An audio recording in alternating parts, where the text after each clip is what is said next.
নমস্কার বন্ধুরা, অজানা রহস্য দুনিয়ায় আপনাদের সকলকে স্বাগত জানাই। আজ আমার আলোচনার বিষয় হলো অমরনাথ মন্দিরের রহস্য।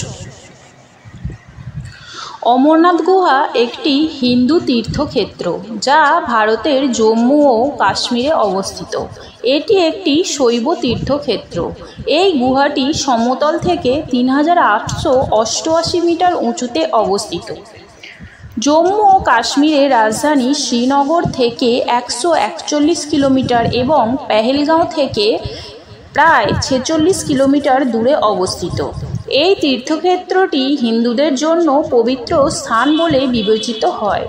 গুহাটি পাহাড় ঘেরা, আর পাহাড়গুলি সাদা তুষারে আবৃত থাকে বছরের পর বছর কয়েক মাস ধরে। এমনকি এই গুহার প্রবেশপথও বরফ ঢাকা থাকে। গ্রীষ্মকালে খুব স্বল্প সময়ের জন্য এই দ্বার প্রবেশের উপযোগী হয়। তখন লক্ষ লক্ষ তীর্থযাত্রী অমরনাথের উদ্দেশ্যে যাত্রা শুরু করেন। অমরনাথের গুহাতে চুঁইয়ে পড়া জল জমে শিবলিঙ্গের আকার ধারণ করে। জুন জুলাই মাসে শ্রাবণী পূর্ণিমা থেকে শুরু হয় অমরনাথ যাত্রা, শেষ হয় জুলাই আগস্ট মাসে গুরু পূর্ণিমার ছড়ি মিছিলে। জাতি ধর্ম নির্বিশেষে লক্ষ লক্ষ মানুষ অমরনাথ যাত্রায় যোগ দেন। এটি 18টি মহাশক্তি পীঠের মধ্যে একটি বা হিন্দু ধর্মের সবচেয়ে পবিত্র মন্দির হিসাবে বিবেচিত হয়। আজ যেখানে অমরনাথ গুহাটি অবস্থিত, সেই স্থানটিকেই এই স্থান বলে মনে করা হয় যেখানে ভগবান শিব তার স্ত্রী দেবী পার্বতীকে জীবন ও অনন্তকালের অর্থ ব্যাখ্যা করেছিলেন। কিংবদন্তি অনুসারে হিন্দু ধর্মের একজন বিখ্যাত ঋষি মুনি ভৃগু প্রথম ব্যক্তি যিনি এই পবিত্র স্থানটি আবিষ্কার করেছিলেন। সেই সময়ে সমস্ত কাশ্মীর উপত্যকা জলের তলায় ডুবেছিল এবং আর একজন শক্তিশালী ঋষি কশ্যপ মুনি তার ঐশ্বরিক শক্তি দিয়ে জল শুষে নিয়েছিলেন। জল পরিষ্কার হওয়ার সাথে সাথে ভৃগু মুনি প্রথম ব্যক্তি যিনি শিবলিঙ্গের স্থানটি পেয়েছিলেন। হিন্দু পৌরাণিক কাহিনী অনুসারে মা পার্বতী একদিন ভগবান শিবকে তাঁর গলায় মুন্ডমালা পরার কারণ জিজ্ঞাসা করেছিলেন, যার উত্তরে ভগবান শিব বলেছিলেন যে মুন্ডমালাটি মা পার্বতীর পুনর্জন্মের সংখ্যা প্রদর্শন করে, অর্থাৎ প্রতিবার মা পার্বতী জন্মগ্রহণ করার সময় মালায় একটি মুন্ড যোগ করা হয়েছিল। এর সাথে মা পার্বতী জিজ্ঞাসা করেছিলেন যে কেন তাকে বারবার মৃত্যুবরণ করতে হয়েছিল যখন ভগবান শিব নিজেই অমর ছিলেন। ভগবান শিব তাকে এই বিষয়ে জানতে কিংবদন্তি অমর কথা শুনতে বলেছিলেন। এইভাবে ভগবান শিব তখন একটি শান্ত এবং নির্জন স্থান খুঁজে পেতে শুরু করেছিলেন যেখানে অন্য কেউ এই অনন্তকালের রহস্য শুনতে পাবে না। এই জন্য তিনি অমরনাথের গুহায় বসে দেবী পার্বতীর কাছে অমর কথা প্রকাশ করার জন্যই জায়গাটি বেছে নেন।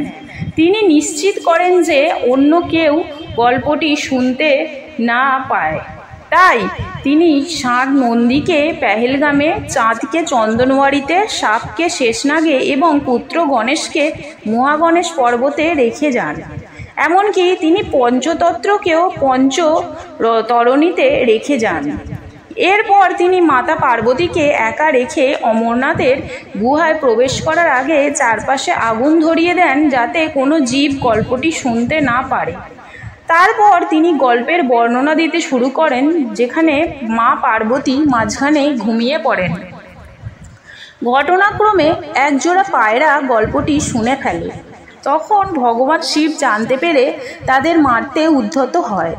তখন পায়রা জোড়া বলে, আপনি যদি আমাদের মেরে ফেলেন তাহলে আপনার অমরত্ব কাহিনী মিথ্যে হয়ে যাবে। তখন তিনি বলেন, তাহলে আজ থেকে তোমরা এই গুহায় শিব ও পার্বতীর প্রতীকরূপে চিহ্নিত হবে। তখন থেকে পায়রাগুলি অমর হয়ে যায় এবং এখনও বিশ্বাস করা হয় যে তীর্থযাত্রীরা প্রায়শই এই জোড়া পায়রা দেখতে পান। এই জোড়া পায়রা দেখতে পাওয়া খুবই শুভ লক্ষণ। বলা হয় যে এই পায়রাগুলি অমরনাথ গুহায় সেই সময় থেকেই বিদ্যমান ছিল যখন তারা ঐশ্বরিক দম্পতির কথোপকথন শুনে অমরত্ব অর্জন করেছিল। ভক্তরা বিশ্বাস করেন যে মন্দির দর্শন করে শিবলিঙ্গের আশীর্বাদ গ্রহণ করলে শিবলিঙ্গ দর্শনের মাধ্যমে তাদের পাপ ধুয়ে ফেলা হয় এবং জন্ম ও মৃত্যুর মানব জীবন চক্র থেকে চূড়ান্ত মুক্তি লাভ হয়। তাছাড়া এই যাত্রাকে অভ্যন্তরীণ শান্তি, আত্মবিবেক এবং আধ্যাত্মিক দেবত্ব অর্জনের যাত্রা বলেও বিশ্বাস করা হয়, কারণ প্রাকৃতিক পরিবেশের মধ্যে মন্দিরের আধ্যাত্মিক ভাব আপনি অবশ্যই উপভোগ করবেন। তো বন্ধুরা, আমার এই ভিডিওটি কেমন লাগলো? আশা করি ভালো লাগবে। যদি ভালো লেগে থাকে তাহলে লাইক, শেয়ার এবং সাবস্ক্রাইব